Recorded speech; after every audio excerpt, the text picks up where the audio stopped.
행복한 6월, 하루하루 미소와 웃음이 가득하시길 바랍니다. 라디오 서울이 함께합니다.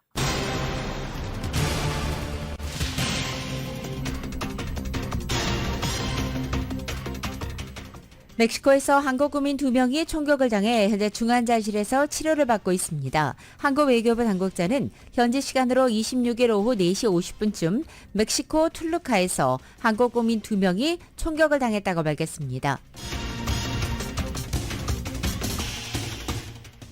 노인 요양시설에서 한인 할머니 2명이 동시에 살해된 사건이 충격을 주고 있는 가운데 소셜워커 출신 김모 씨가 남편과 함께 다이몬바 지역에서 운영하는 3곳의 주거 요양시설 중 하나로 나타났습니다.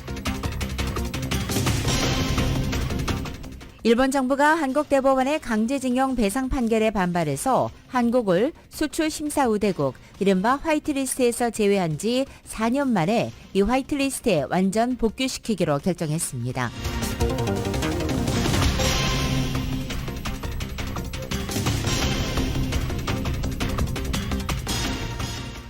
도쿄전력이 후쿠시마 원전 오염수 방류 설비 가운데 일부를 언론에 처음 공개했습니다. 기시다 일본 총리가 조만간 방류 시기를 최종 결정할 것이라는 관측도 나옵니다.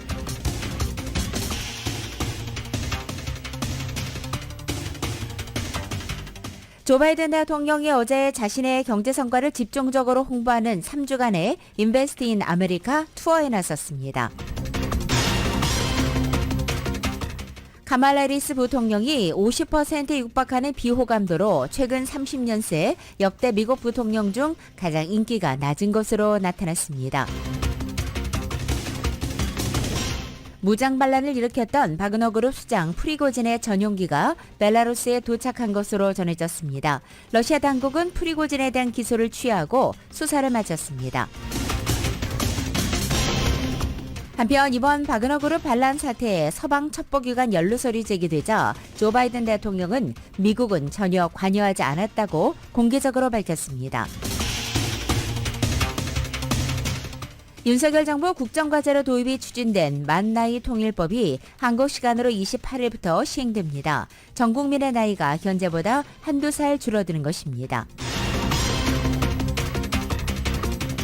미국이 긴축 기조를 강조하면서 위험 회피 심리가 다시 고개를 들고 있는 가운데 환율도 다시 1,300원대로 뛰어올라서 어제 1,300.3원으로 마감됐습니다.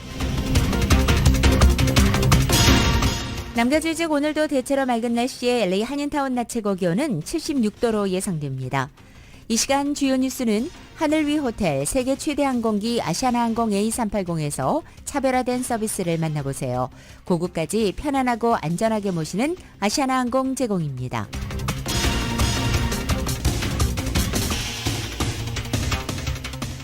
여러분 안녕하십니까? 6월 27일 화요일 라디오 서울 모닝뉴스 1부 김윤정입니다.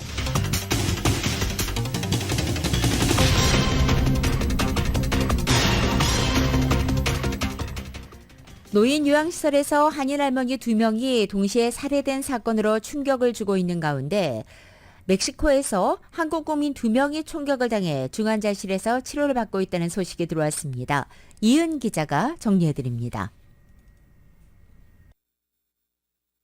어제 멕시코에서 한국인 2명이 총격을 당해 중환자실에서 치료를 받고 있는 것으로 확인되었습니다. 한국 외교부 당국자에 따르면 어제 오후 4시 50분에 멕시코 톨루카에서 우리 국민 2명이 총격을 당했다고 전했습니다. 멕시코 톨루카는 멕시코 수도인 멕시코시티에서 서쪽으로 약 25마일 떨어진 곳입니다. 외교부에 따르면 피해자들은 모두 남성이며 위독한 상태고 이들은 현지 병원 중환자실에서 치료를 받는 중이라고 확인되었습니다. 당국자는 공관은 주재국 경찰의 신속한 범인 검거 및 수사를 요청했다며 피해자들에게 필요한 영사주력을 제공 중이라고 밝혔습니다. LA 카운티 내 한인이 운영하는 노인 요양시설에서 입주한 한인 노인 2명이 간병 직원에 의해 살해당하는 사건이 발생해 충격을 주고 있습니다. LA 카운티 셰리프국에 따르면 지난 24일 오전 8시에 다이아몬드바 지역 사파이어 캐년 로드 주택가에 위치한 한인 운영 요양시설 해피 홈케어에서 입주노인 2명이 숨진 채 발견되었습니다. LA 카운티 검시국에 따르면 사망자들의 신원은 올해 75세 모니카 이 씨와 83세 박희숙 씨라고 밝혔습니다. 셰리프국은 이들 2명을 살해한 용의자로 해당 시설에서 직원으로 일하는 중국계 남성 치안 루씨를 체포했다고 밝혔습니다. 셰리프국과 검시국은 용의자의 범행 경위와 배경 등에 대해 여전히 조사들을 진행 중이라며 정확한 사인과 살해 동기를 밝히지 않고 있습니다. 셰리프국 관계자에 따르면 2명의 고령 여성이 시설 내 방에서 발견되었고 현장에 도착한 구급요원이 응급처치에 나섰지만 2사람 모두 현장에서 사망했다며 사망 원인이 총격은 아니라고 밝혔습니다. 주변에 따르면 살해 용의자라는 리 씨는 해당 요양시설로부터 한 블락 떨어진 대규모 아파트 단지에 거주해왔으며 일주일에 3-4번씩 해당 시설을 들러 교대 근무를 해왔던 것으로 알려졌습니다. 용의자인 리 씨는 $400만 보석금이 책정된 채 LA 카운티 구치소에 수감되었으며 27일 인정신문이 예정되어 있습니다.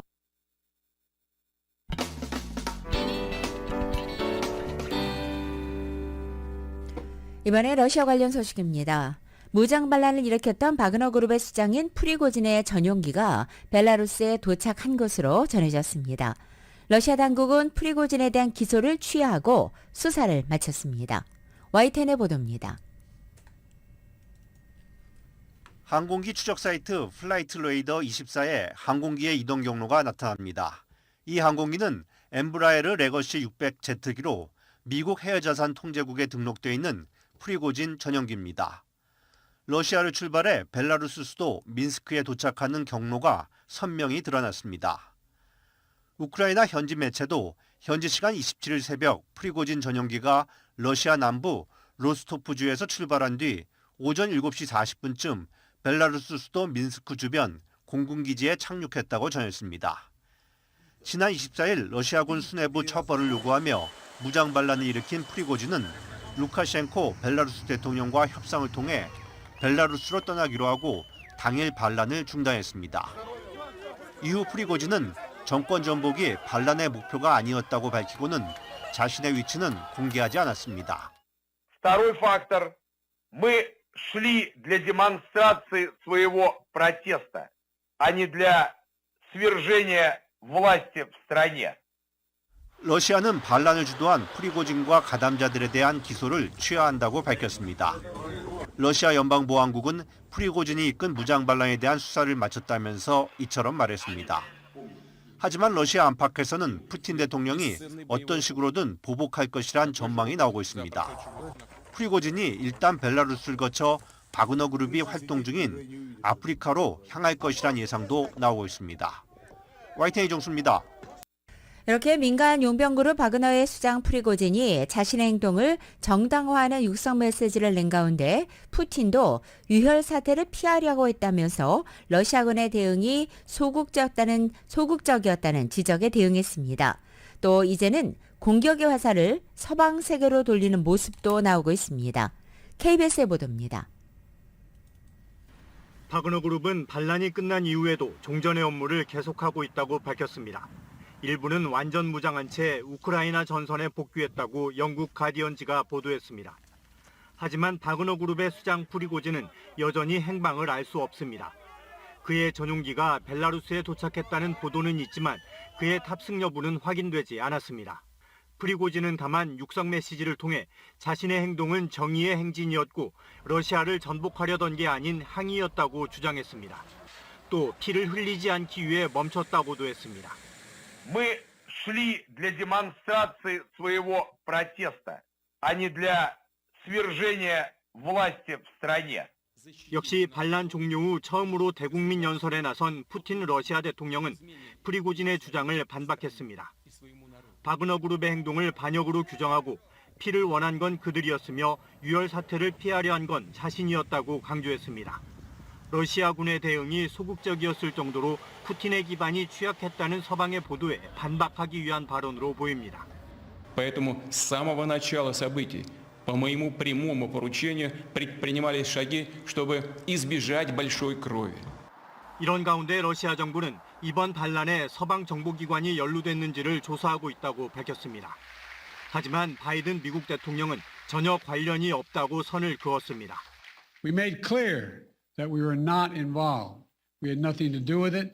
This was part of a struggle within the Russian system.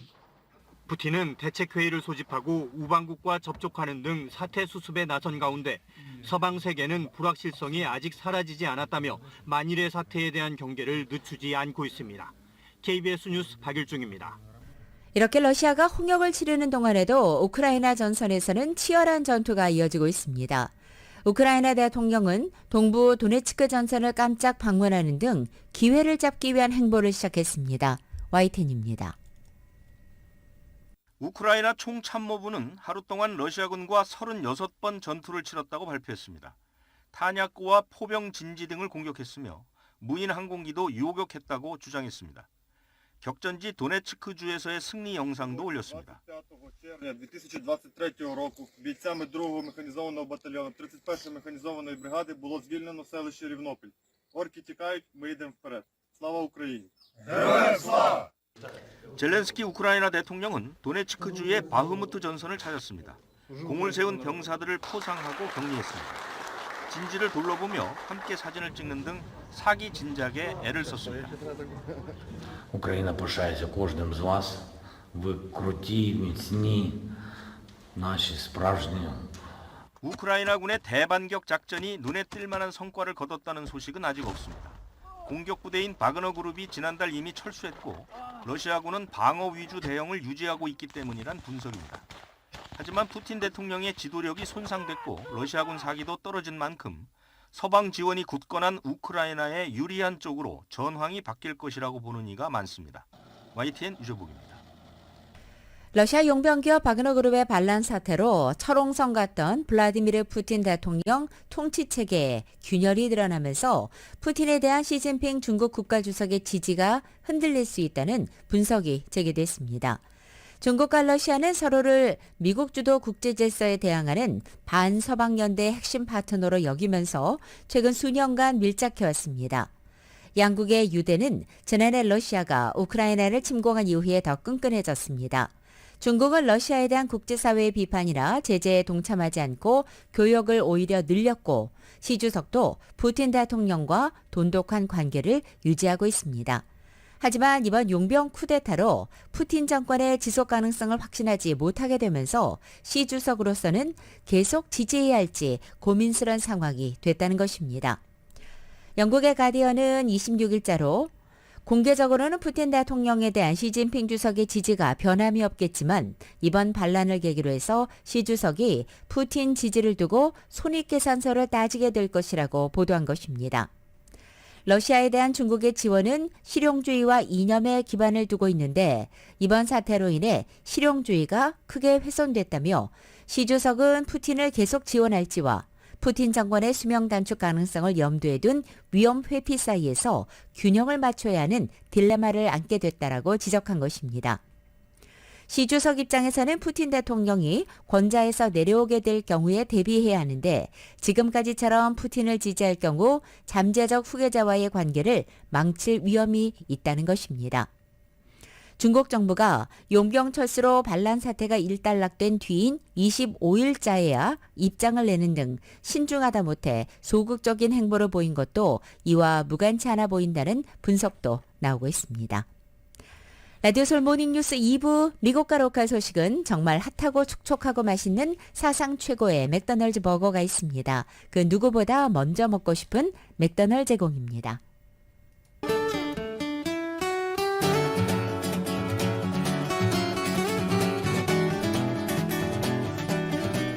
6월 27일 화요일 남가주의 날씨입니다. 남가주 지역 오늘도 이른 아침 한때 흐렸지만 점차 맑아지고 있고 낮 기온 어제와 비슷하게 유지되겠습니다. 수요일인 내일도 역시 오늘 같은 날씨 패턴이 반복되고 주말을 향해 갈수록 낮 기온은 조금씩 높아져서 이번 주 토요일부터는 예년 기온을 웃돌 것으로 전망되고 있습니다. LA 한인타운의 오늘 낮 최고 기온 76도, 밤 최저 기온은 61도, 오렌지 카운티 지역은 78도, 61도, 밸리와 일랜드 엠파이어 지역은 84도, 57도, 해안 지역은 66도, 58도로 예상됩니다. 끝으로 한국 오늘 장마가 잠시 소강 상태를 보이면서 간간히 소나기만 지나겠습니다. 서울의 오늘 아침 최저 기온 74도, 낮 최고 기온은 84도로 예상됩니다. 라디오 솔모닝 뉴스 2부 이 시간은 1250만 불 교통사고 최고 보상, 교통사고 전문 천재 변호사 리차드 호프만, 메디케어 시니어를 위한 전문의 허가가 아주 빠른 한인 최고 최대의 서울 메디칼 그룹, 총 20억 달러의 승소, 크고 작은 교통사고와 상해, 브라이언 타필라와 CGL러, 고객 한 분 한 분과의 릴레이션십을 생각합니다. 당신의 든든한 금융 파트너 CBB뱅크 공동 제공입니다.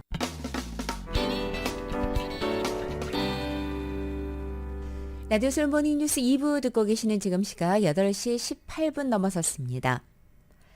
다음 주로 다가온 독립기념일 연휴 기간 동안 이번 남가주에서는 모두 340만 명이 여행길에 오를 것으로 예상되고 있습니다.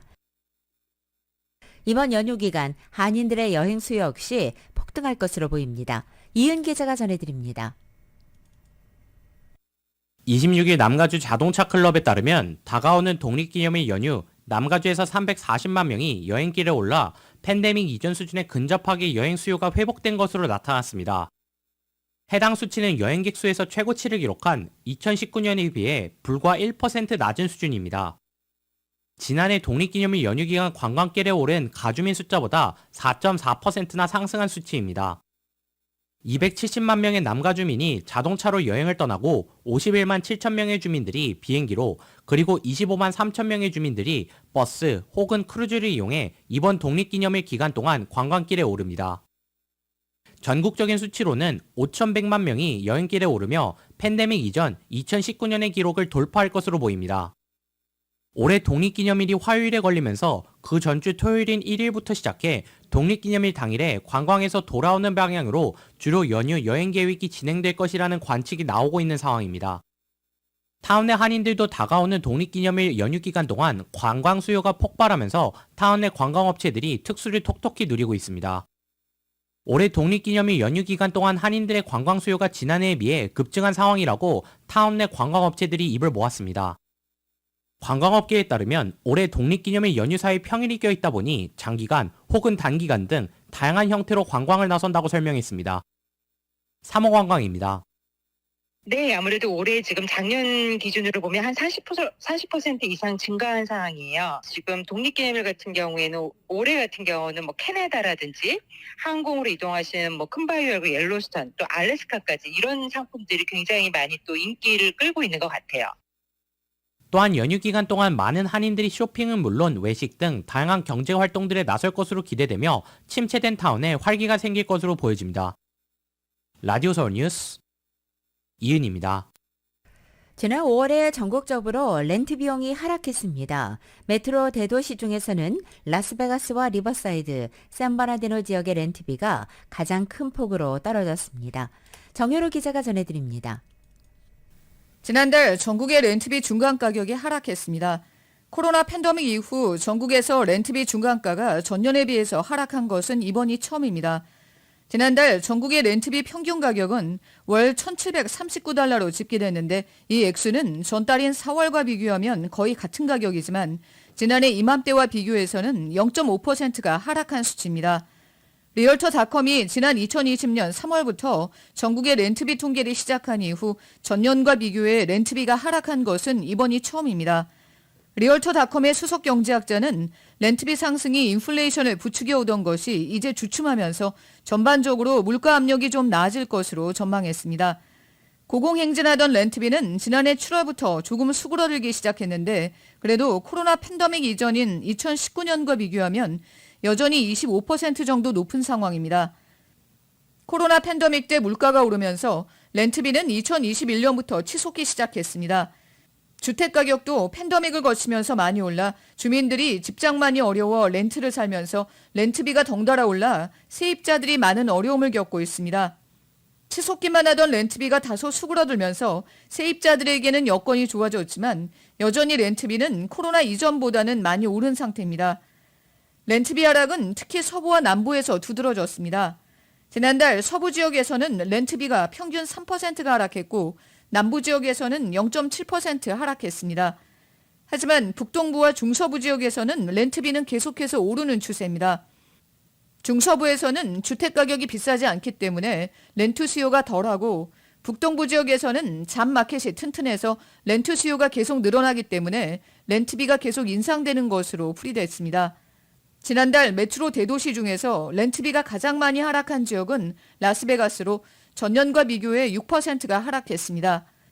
리버사이드와 샌버나디노에서도 1년 전과 비교해 렌트비가 5.9%가 떨어지면서 가장 많이 하락한 지역 중에 하나입니다. 아리조나주 피닉스는 5.7% 하락했습니다. 전국의 렌트비는 내년 초까지는 계속 조금씩 수그러들 것으로 전망됩니다. 라디오 서울뉴스 정윤호입니다. 미국의 모기지 금리가 15년 만에 최고 수준을 기록한 상황에서도 미국의 집값은 반짝 급락하다가 오히려 다시 반등세를 타고 있다는 소식입니다. 뉴욕타임즈는 이 같은 미국 집값의 상승세는 주택시장의 수요와 공급이 과거의 상식과는 다른 방향으로 움직이고 있기 때문이라고 분석했습니다.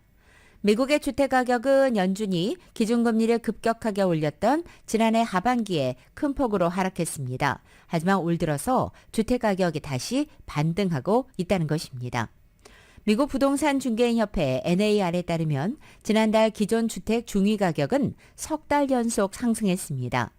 몰기지 금리가 2007년 이후 처음으로 7%까지 올랐지만 주택 수요는 줄지 않고 있습니다. 신문은 주택 수요가 늘고 있는 이유로 현재 20대 후반에서 30대 초반인 밀레니얼 세대가 주택시장에 뛰어들었기 때문이라고 지적했습니다. 기존에 부모 집에 살거나 룸메이트와 함께 거주했던 밀레니얼 세대 중에서 처음으로 자신의 주택을 소유하려는 경향이 두드러졌다는 것입니다.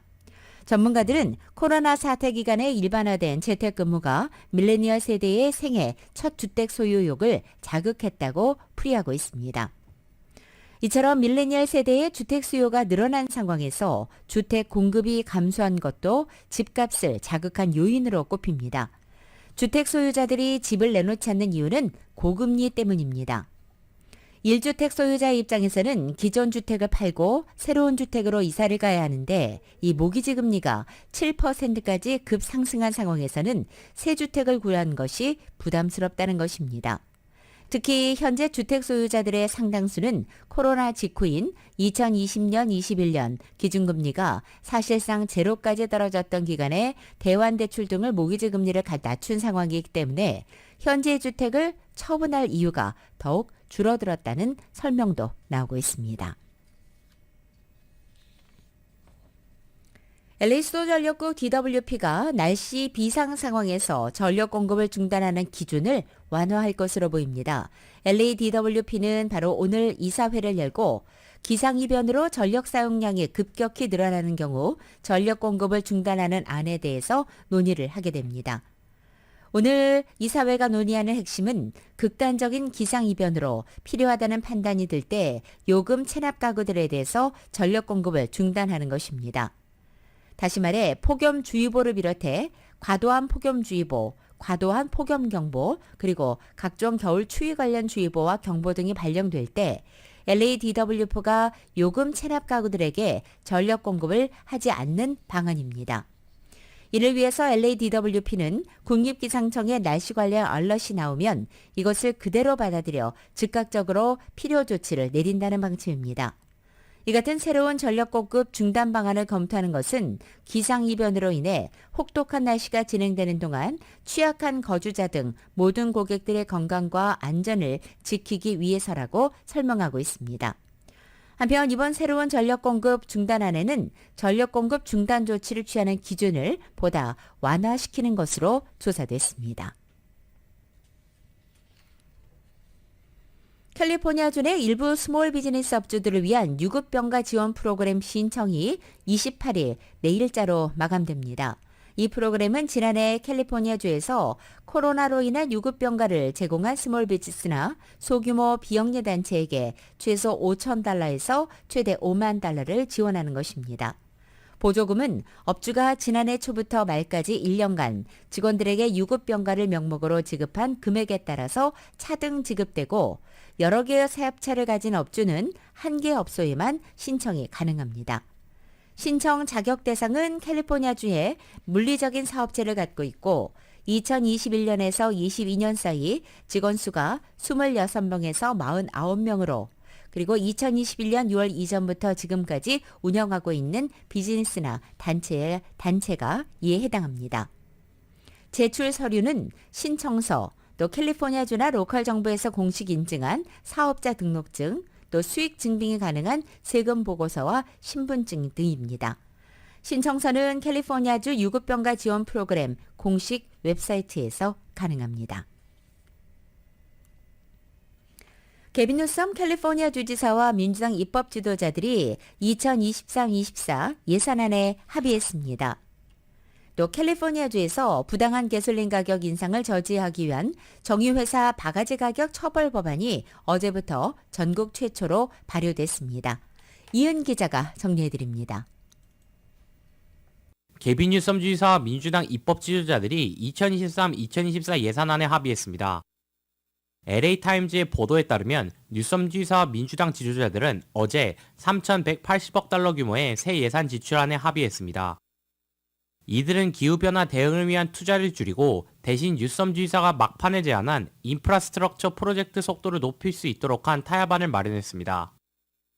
이로써 예산 절차 막판으로 접어드는 시점, 뉴섬 지사가 인프라스트럭처 패키지 법안을 상정한 뒤 민주당 의원들은 몇 주 동안 이어져온 내분을 끝내고 이번 주 안에 이딴 법안 관련 표결에 들어가게 됩니다. 인프라스트럭처 패키지 법안에는 세크라멘토 세노아킨 리버 델타 아래로 물을 남쪽으로 운반하는 160억 달러 규모의 터널을 건설하는 계획을 보다 쉽게 승인할 수 있도록 한 내용이 포함되었다고 LA타임즈지는 설명했습니다. 뉴섬 지사는 지난 몇 주에 걸쳐 자신의 인프라스트럭처 계획을 승인하지 않는다면 의회 예산 우선순위들에 대해 거부권을 행사하겠다고 위협해온 바 있습니다. 뉴섬 지사는 어젯밤 늦게 이뤄진 합의 후 발표한 성명에서 지속되는 세계 경제 불확실성에 직면한 가운데 해당 예산안은 예산 비축금을 380억 달러까지 기록적으로 늘림으로써 재정 규율을 강화하는 동시에 공교육과 헬스케어, 기후, 그리고 공공안전에 대한 역사적인 투자를 보존한다고 제안했습니다. 한편 재정 분석가들이 세수가 가주 프로그램들에 할당된 자금보다 거의 320억 달러 부족할 것으로 예상했고 이런 가주 예산 적자가 이번 협상을 복잡하게 만들었다고 지적했습니다. 가주에서 부당한 가솔린 가격 인상을 저지하기 위한 정유회사 바가지 가격 처벌 법안이 어제부터 전국 최초로 발의되었습니다. 게빈 뉴섬 가주지사는 정유회사 바가지 가격 처벌 법안은 시작에 불과하다며 연중무휴 감시를 위한 전담반을 운영하고 탐욕스러운 정유사들의 부당한 이익을 취해 주민들이 이 피해를 보지 않도록 전력을 다할 것이라고 밝혔습니다. 해당 법안은 가주 에너지위원회 산하에 신설된 독립기관이 가솔린 시장을 연중무휴 감시하고 실시간 보고를 통해 가격 급등을 방지한다는 내용이 골자입니다. 또한 정유회사들이 이익률에 대한 월별 보고서도 받는다는 내용이 포함되었습니다. 최대 마진 이상 가격을 책정해 폭리를 취한 대형 정유사들의 벌금도 부과할 예정입니다. 폭리 행위가 적발되면 검찰이 고발해 즉시 기소와 민사처벌로도 이어질 수 있도록 하는 철퇴 법안인 것입니다. 뉴섬 지사는 앞선 법안 시행으로 더 이상 정유회사들이 폭리를 취할 수 없도록 하는 첫걸음을 띄었다고 강조했습니다. 정유회사들이 폭리를 근절하겠다는 노력을 시작한 뒤 지난해 갤런당 6달러를 오가던 가솔린 가격은 올해 들어 5달러 이하로 떨어졌다는 설명입니다. 이렇게 떨어진 가격은 유지되거나 하락세를 이어가고 있다고 그래프를 통해 뉴섬 지사는 밝혔습니다. 가주는 오른 뒤 떨어지지 않는 가솔린 가격 하락을 위해 전국 최초로 거대 정유회사 폭리 처벌에 나선 가운데 실질적인 가격 하락을 이끌어낼 수 있을지도 주목됩니다. 라디오 설모닝뉴스 2부 듣고 계시는 지금 시각 8시 32분 되고 있습니다. 잠시 후에 계속됩니다.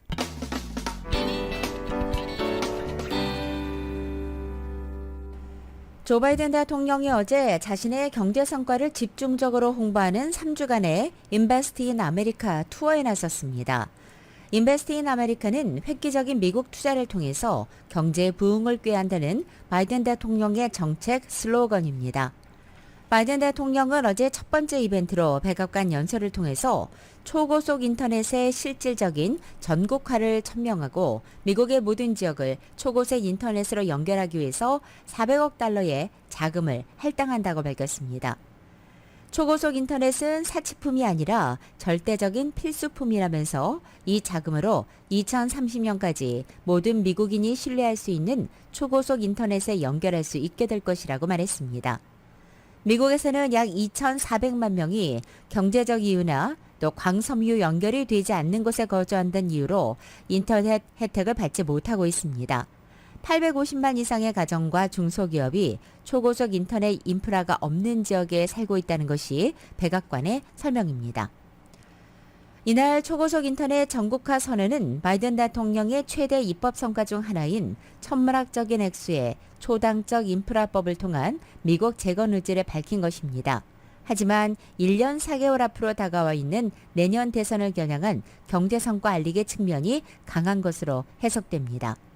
미국 행정부는 바이든 대통령의 이날 선언을 시작으로 3주 동안 전국을 돌면서 경제 성과 홍보에 나섭니다.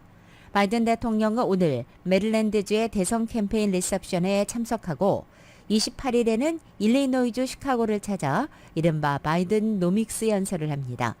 29일에도 뉴욕에서 대선 행사에 참석하고 30일에는 미국인을 위한 비용 절감 방안에 대해 연설할 예정입니다.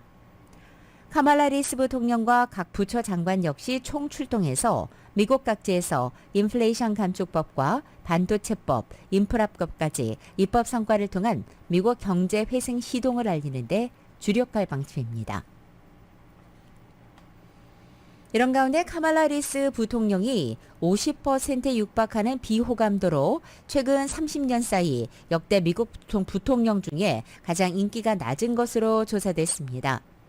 어제 인터넷 매체 악시오스가 전한 MBC 방송의 최신 여론조사 결과 해리스 부통령을 향한 유권자들의 호감도는 32%, 비호감도가 49%로 나타났습니다. 호감도에서 비호감도를 뺀 순호감도는 마이너스 17%포인트를 기록한 것입니다. 이것은 NBC 방송이 행한 부통령 호감도 조사 중에 역대로 가장 낮은 수준이라고 악시오스는 전했습니다. 후쿠시마 원전 오염수 방류가 머지않았다는 관측 속에 도쿄전력이 방류 설비 중의 일부를 언론에 처음 공개했습니다.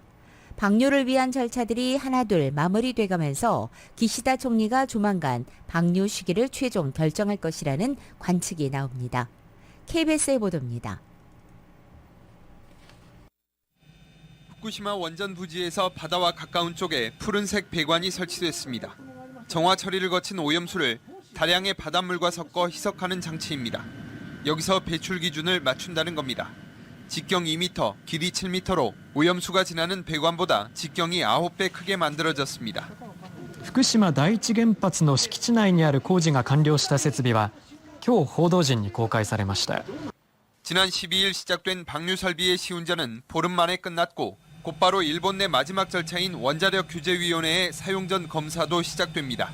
오염수 방류 계획을 검증해온 국제원자력기구 IAEA의 최종 보고서 공개 방식도 조율 중인 것으로 알려졌습니다. 일본 언론들은 라파엘 그로시 IAEA 사무총장이 다음 달 4일 일본을 찾아 보고서 내용을 기시다 총리에게 직접 설명하고 후쿠시마 방문도 검토하고 있다고 보도했습니다. 또 이 같은 조건들이 모두 충족되면 기시다 총리가 구체적인 방류 시점을 결정할 것이라는 관측도 나옵니다. 하지만 일본 정부가 2015년 관계자의 이해 없이는 어떤 처분도 하지 않는다고 약속한 만큼 어민들의 동의 여부가 막판 변수가 될 수 있습니다. 어업단체들은 수산물 소비 확대와 기금 조성 등 일본 정부의 노력은 인정한다면서도 반대의 뜻은 굽히지 않고 있습니다. 이런 가운데 일본 정부가 설정한 방류의 사전 절차는 마지막 단계에 접어들고 있습니다. 도쿄에서 KBS 뉴스 지종익입니다. 일본 정부가 한국 대법원의 강제징용 배상 판결에 반발해서 한국을 수출심사 우대국, 즉 화이트리스트에서 제외한 지 4년 만에 화이트리스트에 완전 복귀시키기로 했습니다. 한국이 지난 4월 일본을 화이트리스트에 복귀시킨 데 이어서 일본도 같은 조치를 취하며 양국의 수출 규제 갈등은 끝나게 된 것입니다. 이렇게 일본의 화이트리스트 복원 소식에 한국의 산업계는 그동안 막혔던 수출입 절차가 원활해질 것이라는 기대감을 나타내고 있습니다. 다만 한국 기업들이 소재, 부품, 장비, 이 공급망 다변화를 추진해서 큰 변화가 없을 것이라는 전망도 나왔습니다. YTN입니다. 지난 2019년 일본 정부는 한국을 상대로 액체 불화수소, 플루오린 폴리이미드, 포토레지스트 등 반도체 핵심 소재 수출 규제에 나섰습니다. 우리나라 대법원의 강제징용 배상 판결에 대한 사실상의 보복 조치였습니다. 갑작스러운 조치를 앞두고 우리 기업들은 불안에 떨어야 했습니다. 국산화를 돌려서 원가 절감이 될 수도 있지만 엔드유저 쪽에서는 한국산은 아직까지 어떤 품질적인 퀄리티가 떨어지기 때문에 우리는 일본이 아니더라도 다른 국가, 다른 나라 거를 쓰고 싶다고 하면. 한일 정상회담을 계기로 지난 3월 일본이 반도체 관련 세계 품목 수출 규제를 철회하면서 협력의 물꼬가 튀었습니다.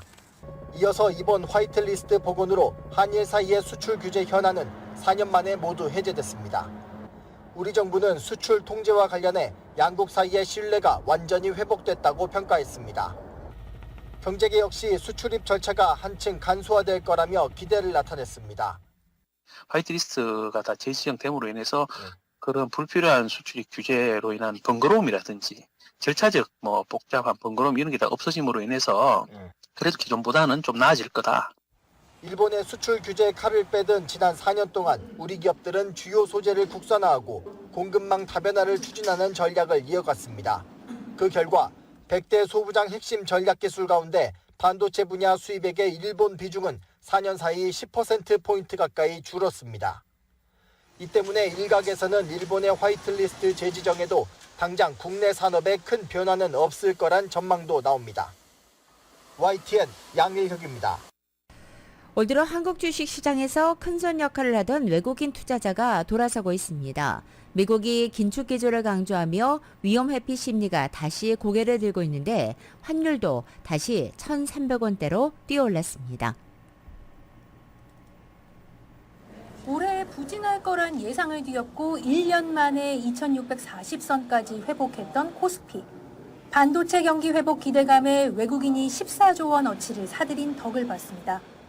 하지만 지난주부터 1조 원 가까이 팔아치우는 등 매도세가 이어지고 있습니다.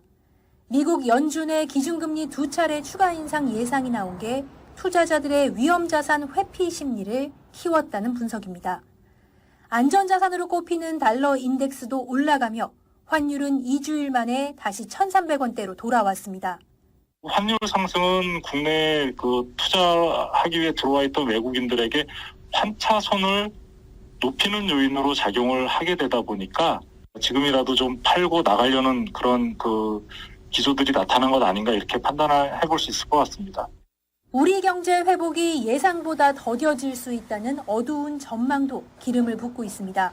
한국은행 조사 결과 우리 제조업체 상당수가 올해가 아닌 내년쯤에나 수출이 회복될 거로 내다봤습니다. 그나마도 어려울 거란 전망도 적지 않았고 특히 반도체 업체 과반수가 내년 하반기 이후에도 완전한 회복이 어렵다고 응답했습니다. 이런 와중에 최근 경기 회복 기대감에 시장이 달아오르면서 2차 전지 등 기술주 중심으로 차익을 실현하려는 움직임이 가속하고 있습니다. 오를 만큼 올랐다. 조금 조정세로 가는 게 아닌가. 그래서 미국의 경제적인 펀더멘탈, 예를 들어서 미국의 경기 침체 확률이 올라간다거나 이런 것 때문에 지금 구조적으로 빠지는 부분보다는 좀 차익 실현 기대 쪽으로 빠지는 게 있지 않나라고 보고 있습니다. 반면 일각에선 삼성전자 등 대형주, 외국인들의 매수세가 여전히 탄탄한 점을 들어 일시적 현상일 뿐 추세는 아니라는 주장도 맞서고 있습니다. YTN 김지선입니다. 라디오솔 모닝뉴스 2부 듣고 계십니다. LA 시간으로 오늘 오후, 즉 한국 시간으로 28일부터 한국 국민 나이가 1살 또는 2살이 어려진다고 합니다. 만 나이가 적용되는 것입니다. KBS 보도입니다. 1996년생, 한국 나이로 28살 동갑내기 친구입니다. 내일부터 생일이 지난 왼쪽 남성은 27살, 생일이 안 지난 오른쪽 남성은 26살이 됩니다. 만나이 통일법이 시행되기 때문입니다. 계산법은 현재 연도에서 출생연도를 뺀 다음 생일이 지났으면 그대로, 지나지 않았으면 1년을 더 빼면 됩니다. 앞에 나이가 3이 되다 보니까 확실히 더 좋은 것 같습니다. 나이가 줄어드는 게 진짜 싫다고 그러면 애기같이 보인다고 막 그랬어요. 외국인과 나이 계산법이 달라 겪는 불편이 사라질 거란 건 세대 공통의 반응입니다. 한 살만 많은 줄 알았어요. 그래가지고 나중에 그 좀 민증 좀 보자고 그래가지고 봤는데 3살이 많은 거예요. 국내에서도 법령에 따라 제각각이던 나이 기준이 통일돼 불필요한 분쟁은 줄어들 걸로 보입니다. 결과적으로는 대체로 편해질 것 같다는 반응인데 중장년층에게선 이런 질문도 나왔습니다. 생각해보면 65살이 됐을 때 받아야 되는 그런 거 있죠? 혜택. 그게 1년이 또 늦어지는 거잖아. 하지만 국민연금, 기초연금 등 대부분의 복지 혜택은 이미 만 나이 기준이어서 달라지거나 불리해지는 건 없습니다. 이렇게 내일부터 법적인 나이가 만 나이로 통일되지만 예외도 있습니다. 그렇다면 만 나이가 적용되지 않을 때는 언제일까요? 초등학교 입학, 술, 담배 구입이 허용되는 나이, 병역, 공무원 시험 응시 기준은 혼란을 줄이기 위해 이전과 같이 유지하기로 했습니다. KBS 뉴스 황윤규입니다. 이태원 참사 특별법 신속 처리 안건 지정을 놓고 오는 30일 국회에서 본회의 표결이 이루어질 것으로 보이는 가운데 어제 헌법재판소에서는 이상민 행안부 장관의 탄핵 심판 사건의 마지막 변론이 진행됐습니다. 단식 중이던 유가족이 재판에 직접 참석해 진술하기도 했습니다. KBS의 보도입니다. 국회 앞에서 8일째 단식 중인 이태원 참사 유족 이정민 씨가 헌법재판소를 찾았습니다.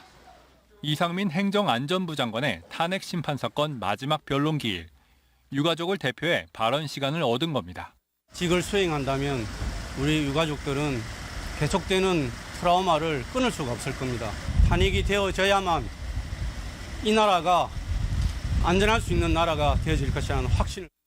국회와 이 장관 측은 파면의 타당성을 두고 마지막까지 날선 공방을 이어갔습니다. 국회 측은 이 장관이 헌법과 법률에 따라 부여된 핵심적 의무를 집행하지 않았다고 주장했습니다. 직무집행에서 헌법과 법률을 중대하게 위반했고 헌법 질서는 심각하게 훼손되었습니다. 피청구인에 대한 파면은 불가피하다고 생각합니다. 이 장관 측은 인용될 경우 탄핵이 정치적 책임을 묻는 제도로 변질될 거라며 맞섰습니다. 예견했을 수 있었던 것처럼 보는 관점에서 미흡하거나 부적절했다고 지적할 수 있는 점을 모두 피청구인에 대한 탄핵 사유로 연결하고 있다는 점입니다. 이태원 참사 특별법 제정을 촉구하며 매일 국회까지 거리 행진 중인 유족은 오늘은 헌재로 행진했습니다. 잘못을 잘못이라 말하지 않고 눈 딱 감고 덮고 간다면 오늘은 편할지 모르나 내일은 없습니다. 행안부 장관에게 엄중한 법의 심판을 내려주시길 간곡히 부탁드립니다. 헌재는 탄핵 심판 선고 기한 180일을 지켜 늦어도 8월까지는 결론을 내릴 전망입니다. KBS 뉴스 백인성입니다. 일본 후쿠시마 원전 오염수 방류가 초읽기에 들어간 가운데 국회 상임위원회 곳곳에서는 이 정부 대응을 두고 충돌이 잇따랐습니다. YTN입니다. 국회 농림축산식품해양수산위원회 전체 회의에선 후쿠시마 오염수 방류 철회 촉구 결의안을 두고 여야가 맞붙었습니다. 민주당은 더 이상 지체할 수 없다며 정부의 국제해양법재판소 제소 등 강력 조치를 촉구해야 한다고 주장했지만 해양투기 저지를 위한 골든 타임, 사실상 며칠 남지도 않은 것 같기도 합니다. 국민들은 엄청나게 불안해하고 우려가 많은데 정부는 지극히 소극적입니다. 국민의힘은 협의되지 않은 결의안을 갑자기 끼워 넣어 상정하는 건 용납할 수 없다며 강력히 맞섰습니다. 여당하고 저는 의논을 하셔가지고 사전에 좀 합의를 하셔야지 이렇게 현안 질문 하다가 맨 끝에 이렇게 불쑥내치면 저희들이 어떻게 볼 수 있겠습니까? 결국 여당 의원 모두가 퇴장한 채 야당 단독으로 결의안은 처리됐습니다.